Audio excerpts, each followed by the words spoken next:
80s, 90s அந்த காலத்து வீடுகள்ல ஒரு பெண் பூப்புனிதம் அடைந்தாலே முழு குடும்பத்துக்கும் அது ஒரு பெரும் திருவிழாதான். வீடு முழுக்க சந்தோஷம், சிரிப்போம், பேச்சும், உறவுகளின் கலகலப்போம். எங்க பார்த்தாலும் மகிழ்ச்சிதான். முதல்ல பெண்ணுக்காக ஒரு குடிசை கட்டுறாங்க. தென்னை மரத்தோட ஓலைகளை எடுத்து அழகா பின்னி வீட்டுக்குள்ளேயே ஒரு குடிசை மாதிரி அமைக்கிறாங்க. அந்த குடிசைக்குள்ள பச்சை ஓலமேட்ல உட்கார்ந்து பெண் பல்லாங்குழி விளையாடுறா. அவளோட சிரிப்பு அந்த குடிசைக்குள்ள ஒளியா நிரம்புது. அப்புறம் பாட்டி வந்து நாட்டுக்கோழி முட்டைய கையில கொடுத்து சாப்பிடு கண்ணேன்னு அன்போட சொல்றாங்க. மறுபக்கம் மஞ்சள அம்மிக்கல்லுல அரைக்கிறாங்க. மஞ்சளோட மணமும் அந்த வீட்டோட வாசமும் கலந்துடுது.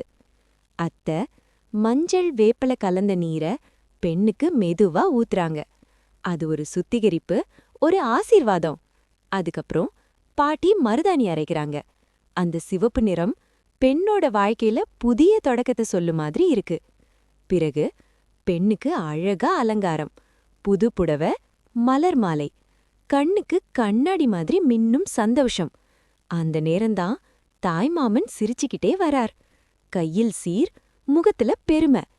என்னடா நம்ம பொண்ணு இவ்ளோ பெரியவளா ஆயிட்டான்னு கண்கள் பேசும். அப்புறம் முக்கிய சடங்கு நடக்குது. பெரியவர்கள் எல்லாரும் பெண்ணுக்கு ஆசிர்வாதம் பண்றாங்க. நல்லா இரு, ஆரோக்கியமா இரு, மனசு சந்தோஷமா இருன்னு வாழ்த்துகள். அந்த சந்தோஷ தருணத்தை நினைவாக்க முழு குடும்பமும் சேர்ந்து ஒரு குடும்ப புகைப்படம். அது ஒரு பொக்கிஷம் மாதிரி. பிறகு விருந்துக்கான சமையல் ரெடி. வாசனை வீடு முழுக்க பரவுகு. சாதம், குழம்பு, பொரியல், பாயசம் எல்லாமே அன்போடு செய்யப்பட்ட உணவு. கடைசியில எல்லாரும் ஒன்றாக உட்கார்ந்து விருந்து சாப்பிடுறாங்க. சிரிப்பு, பேச்சு.